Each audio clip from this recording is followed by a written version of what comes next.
Bhinneka Tunggal Ika, semboyan negara kita, seakan kian menjadi utopia jika masyarakat kita yang plural malah bertendensi saling meniadakan. Sebuah hasil survei menunjukkan intoleransi tumbuh subur di masa pandemi. Dalam rangka merayakan Hari Toleransi Internasional, inilah bahaya laten intoleransi. Sejak tahun 1996, 16 November diperingati sebagai Hari Toleransi Internasional. Ini berawal dari 3 tahun sebelumnya, yakni ketika UNESCO memprakarsai supaya tahun 1995 menjadi Tahun Toleransi Perserikatan Bangsa-Bangsa. Pada tahun itu, PBB merayakan ulang tahun yang ke-50. Selain itu, bertepatan pula dengan peringatan 125 tahun kelahiran Mahatma Gandhi, sang ikon hak asasi manusia. Saat itulah deklarasi prinsip-prinsip toleransi dikeluarkan pada 16 November. Deklarasi tersebut dilandasi oleh kekhawatiran terhadap meningkatnya intoleransi, kekerasan, terorisme, xenofobia, rasisme, pengucilan, marginalisasi, dan diskriminasi yang dialami berbagai kelompok di berbagai penjuru bumi. Setahun kemudian, Majelis Umum PBB mengundang negara-negara anggota PBB untuk memperingati Hari Toleransi Internasional pada tanggal 16 November. Namun seberapa berdampaknya kah seremonial tahunan ini dalam menekan angka intoleransi di seluruh dunia? Jika mengacu beberapa poin kekhawatiran yang melandasi deklarasi tadi, terlihat tidak adanya penurunan signifikan sejak tahun di mana Hari Toleransi Internasional ditetapkan sampai dengan hari ini. Dalam aspek kekerasan misalnya, di El Salvador, negara dengan tingkat pembunuhan tertinggi di dunia, angkanya tidak bisa lebih rendah dari 30,61 pembunuhan per 100.000 orang per tahun sejak 1995 hingga 2010. Bahkan pada 2010, angkanya benar-benar melonjak hingga 64,70 pembunuhan per 100.000 orang. Begitu pula halnya dalam hal terorisme. Afghanistan tercatat sebagai negara dengan angka serangan teroris tertinggi, dan persentase kematian akibat serangan teroris di sana cenderung meningkat.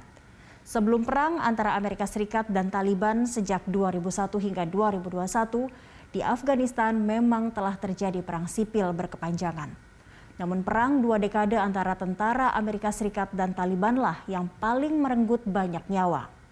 Dalam pertempuran itu diperkirakan lebih dari 200.000 jiwa melayang, di mana 46 ribuannya adalah warga sipil.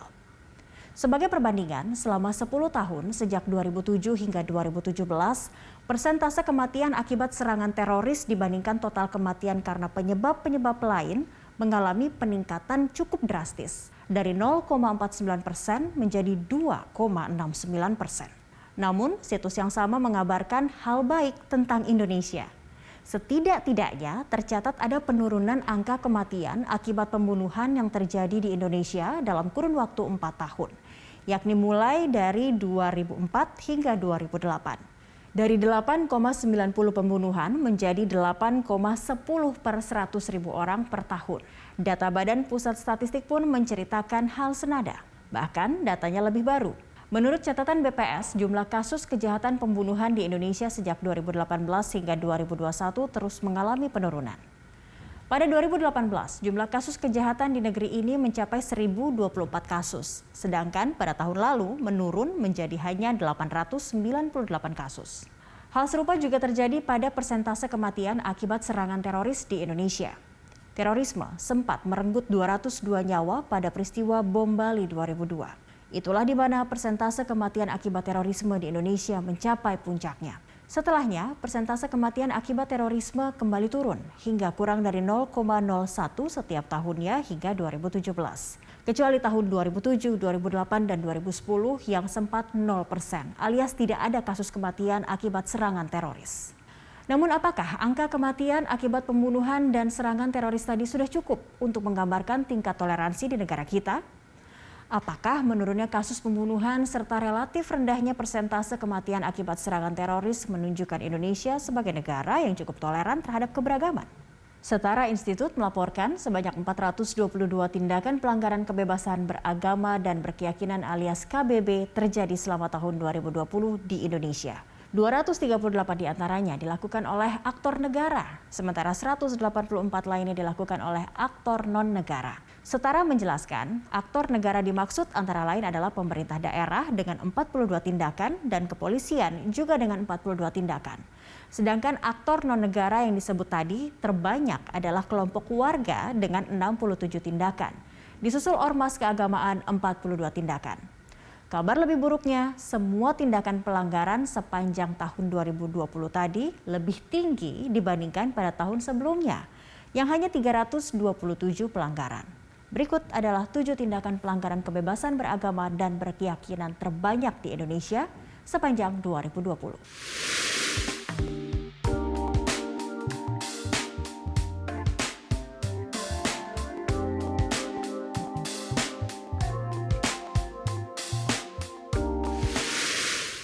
Adapun peristiwa pelanggaran terbanyak terjadi pada 6 wilayah, yakni Jawa Barat dengan 39 pelanggaran, Jawa Timur 23 pelanggaran, Aceh 18 pelanggaran, DKI Jakarta 13 pelanggaran, Jawa Tengah 12 pelanggaran, dan Sumatera Utara sebanyak 9 pelanggaran.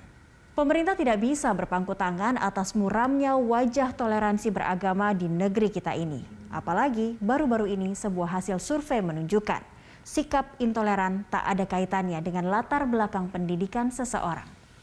Pusat Pengkajian Islam dan Masyarakat PPIM UIN Jakarta mengungkapkan 30,16% mahasiswa memiliki sikap intoleran. Rinciannya 24,89% memiliki sikap toleransi beragama yang rendah dan 5,27% yang memiliki sikap toleransi beragama sangat rendah. Dengan kata lain, data dari hasil survei ini menceritakan betapa 1 dari 3 mahasiswa di Indonesia yang notabene berpendidikan menunjukkan sikap toleransi beragama yang rendah. Demikian fakta data kali ini. Saya Cakri Milar pamit, terima kasih atas kebersamaan Anda. Sampai jumpa.